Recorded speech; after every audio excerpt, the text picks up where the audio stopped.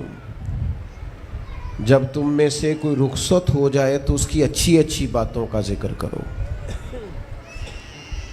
ایسا نہیں کہ انسان میں ساری خوبیاں ہی ہوں گی, لیکن تم خوبیاں تلاش کر کے ان کا بیان کرو. تم زمین پر اللہ کے گواہ ہو. ایک تو جب بھی کسی جانے والے کا ذکر کریں خیر کے ساتھ کریں, بھلائی کے ساتھ کریں, اچھے لفظوں کے ساتھ کریں. کہیں کوئی کمی یاد آئے بھی تو اب اسے چھوڑ دے, وہ بندہ رخصت ہو گیا. اس کا ذکر خیر کے ساتھ کرنا, اس کو ذہن میں ضرور بٹھائیں. دوسری بات یہ کہ جب کوئی دنیا سے جائے تو اس کی طرف سے ایصال ثواب کریں, یعنی ایسے اعمال کرے جن کی وجہ سے اسے ثواب پہنچے. اب ہمارے ہاں جو رسم و رواج بعض بن گئے ہیں, بڑی بڑی دیگیں, بڑے لاؤ لشکر, نامی گرامی بندہ ہے تو نامی گرامی آؤ جاؤ تو کھانے تو بڑا جلسہ تو پتہ لگ جائے لوگوں کو. تو پہلے تو یہ یاد رکھو جس کام میں تھوڑی سی بھی ریاکاری ہو اس پر اللہ کی بارگاہ سے اجر کی امید کیسے رکھتے ہو. جب تک عمل خالص لوجہ اللہ نہیں ہوتا, جب اس پر ثواب مل نہیں رہا تو جائے گا کیسے.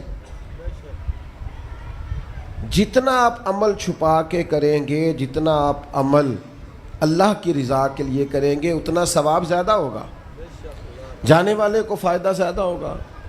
وہ میں ختموں پہ جاتا ہوں کئی دفعہ تو وہ کہتے ہیں اتنے لاکھ روپیہ مسجد کو دیا, اس کا بھی اعلان کر دیں.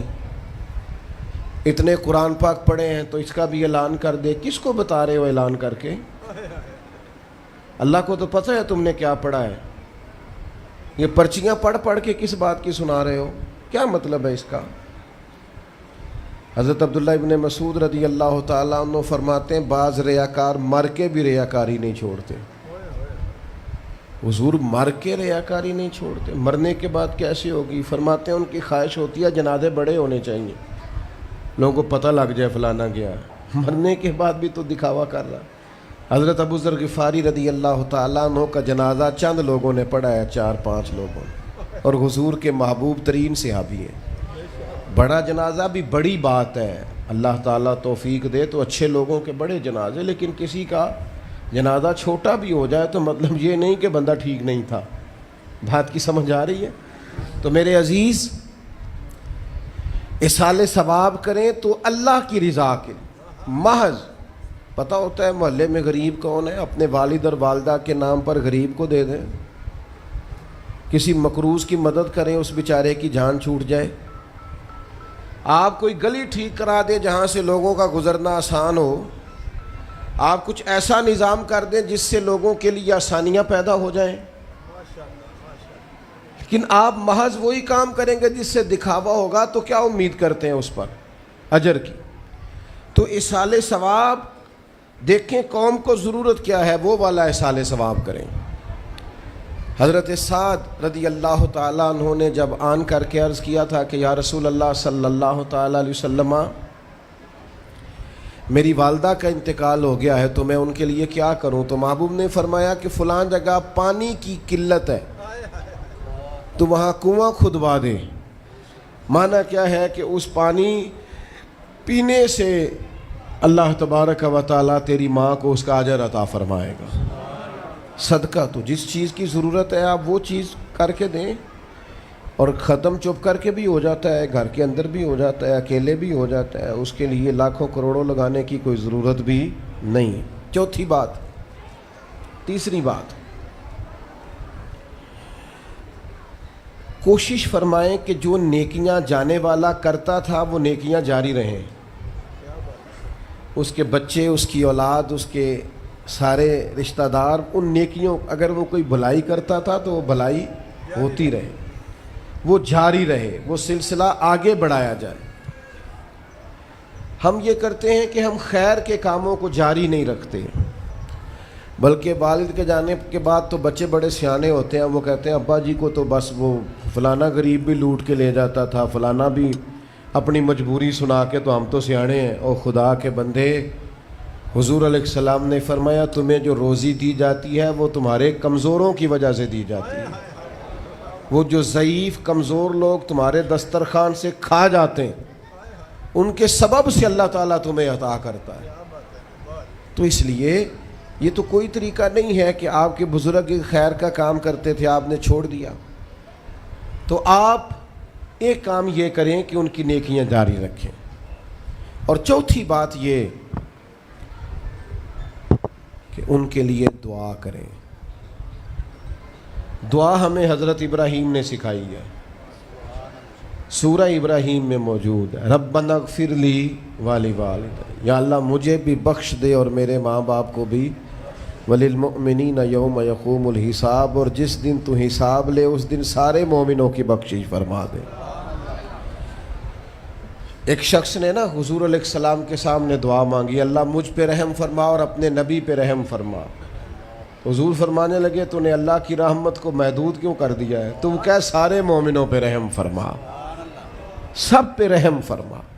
بھائی سب کے لیے دعا مانگیں. یہ 2-4 بچوں کا موبائل کا مسئلہ رہ گیا, باقیوں کا بیٹا بیٹھ جاؤ, پیارے بیٹے بیٹھ جاؤ, پتر بیٹھ جاؤ, آپ بھی بیٹھ جاؤ بیٹے. آپ بیٹھ کے بنائیں, اس میں کیا رہ جائے, کھڑے ہوتے ہیں بیٹا تو پچھلوں کو دقت ہوتی ہے. سنو, زیادہ غور سے سنو.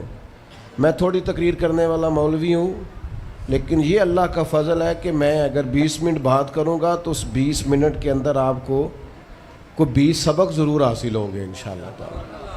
ہاں, وہ کوشش ہوگی کہ وہ جتنی بات ہے وہ تربیتی ہے.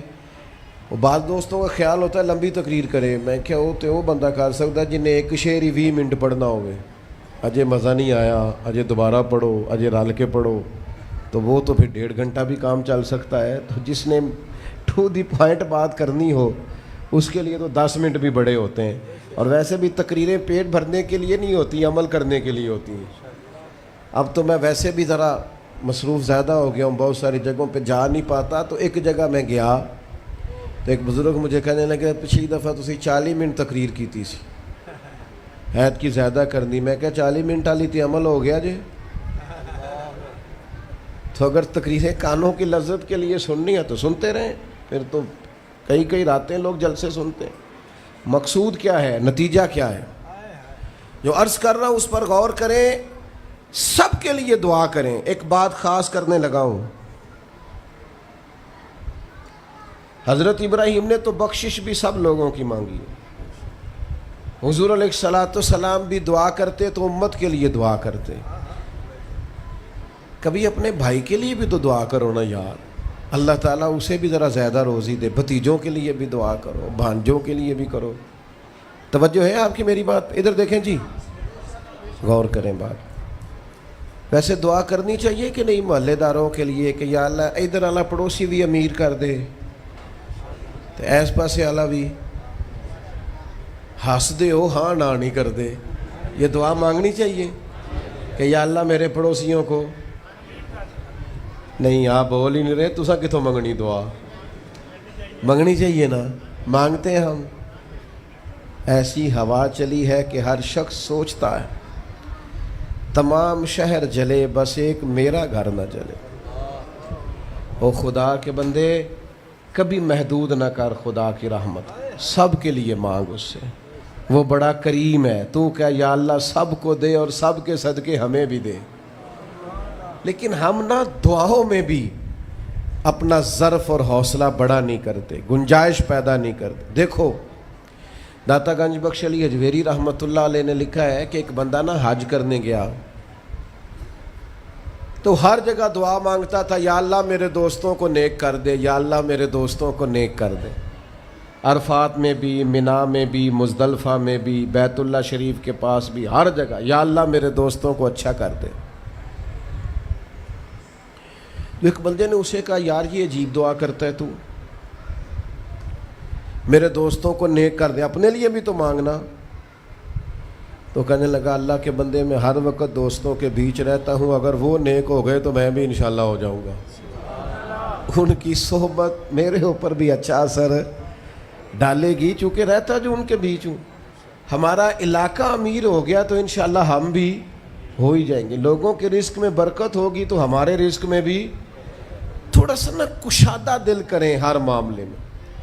اور سنیں حدیث پاک، نبی کریم علیہ الصلوۃ والسلام نے فرمایا، جو دعا اپنے بھائی کی غیر موجودگی میں اس کے لیے مانگی جاتی ہے نا، اللہ وہ دعا جلدی قبول فرماتا ہے۔ اور حضور فرماتے ہیں، جب تم اپنے بھائی کی غیر موجودگی میں اس کے لیے دعا مانگتے ہو، اللہ تمہارے سرانے فرشتہ کھڑا کرتا ہے، اور فرشتہ کہتا ہے، مالک جو یہ اس کے لیے مانگ رہا ہے پہلے اسے عطا فرما۔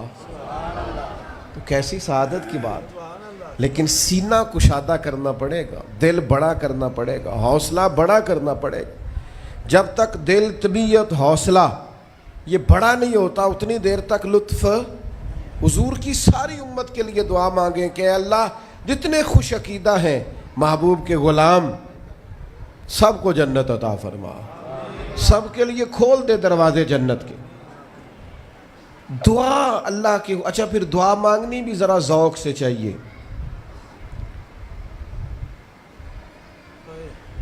کسی بندے نال ذاتی کام ہوئے، ذاتی کوئی لوڑ پہ جائے وہ کیویں کرائی دا پلا؟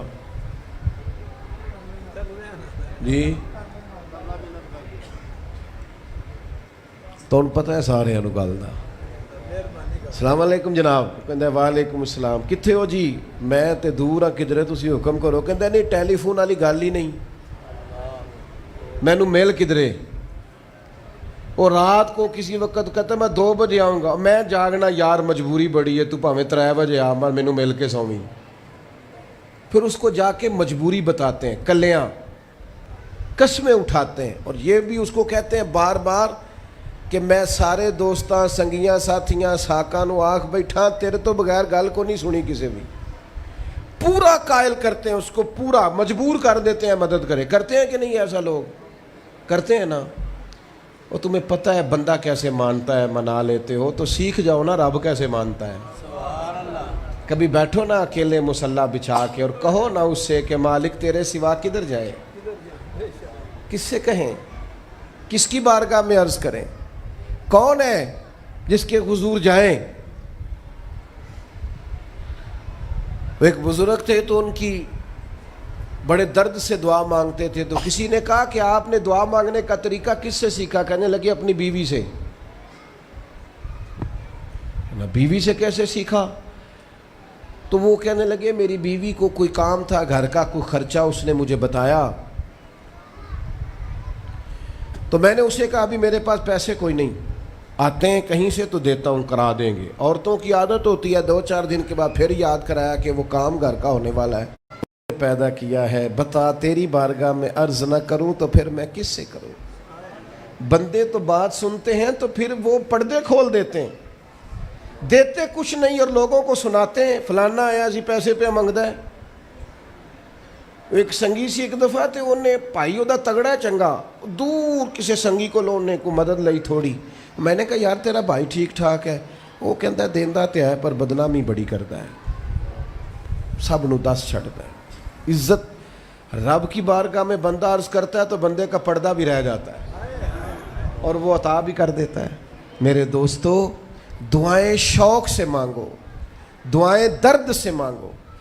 وہ اکبر الہآبادی نے کہا تھا مصیبت میں بھی اب یاد خدا ہم کو نہیں آتی، دعا منہ سے نہ نکلی جیبوں سے عرضیاں ہی نکلیں، دفتروں میں درخواستیں جمع کرانے کے لیے بڑا وقت ہے، اس کی بارگاہ میں کیوں نہیں بیٹھتے؟ اس کے حضور حاضر کیوں نہیں ہوتے جو پردہ پوشی کرے، اپنے بندوں کو نوازے؟ اور 10 منٹ نکال کے اس کی بارگاہ میں آ تو صحیح۔ حضور فرماتے ہیں رب کہتا ہے میرا بندہ جب میری بارگاہ میں ہاتھ اٹھاتا ہے مجھے حیا آتی ہے، میں خالی واپس کیسے کر دوں؟ جاتے ہی نہیں، عرض ہی نہیں کرتے۔ دعا تو مومن کا ہتھیار ہے، طاقت ہے بندے کی، شان ہے۔ ہر دکھ سکھ رب رسول کی بارگاہ میں کہے، طاقتور ہو جائے، اور پھر دعا ذوق سے کرے، شوق سے۔ میں چھوٹا سا آدمی ہوں، صبح مسجدوں میں نا قاری صاحب کے پاس، حافظ صاحب کے پاس بچے سبق پڑھنے آتے ہیں، الف با تا سا۔ میری طرح کا سب سے چھوٹا مولوی بھی سبق پڑھا رہا ہو نا، تو بچہ سبق پڑھاتے ادھر ادھر دیکھے تو قاری صاحب تھپڑ مارتے، کہتے ادھر تاک کوئی سبق میرے سے پڑھ رہا، دیکھ ادھر رہا ہے۔ اور بات بھی ٹھیک ہے کہ وہ بچہ کیسے پڑھے گا جس کا دھیان ہی نہیں، لفظوں کی پہچان ہی نہیں ہوگی۔ ڈانٹتے ہیں استاد ادھر توجہ کر۔ عجیب لوگوں نے رب سے دعا مانگ رہے ہیں، دھیان کسی اور طرف ہے، دل کسی اور طرف ہے، ذوق کسی اور طرف، توجہ ہی کوئی نہیں۔ مانگ اللہ سے رہیں، بارگاہ کتنی بڑی ہے، اور رٹی رٹائی دعائیں چل رہی ہیں، دعاؤں میں باتیں ہو رہی ہیں۔ ان تے بندے دعا دے ٹائم بھی موبائل نہیں بند کر دے، وہ دی بھی ویڈیو چاہیے انہوں نے، اللہ سے مانگ رہے ہیں۔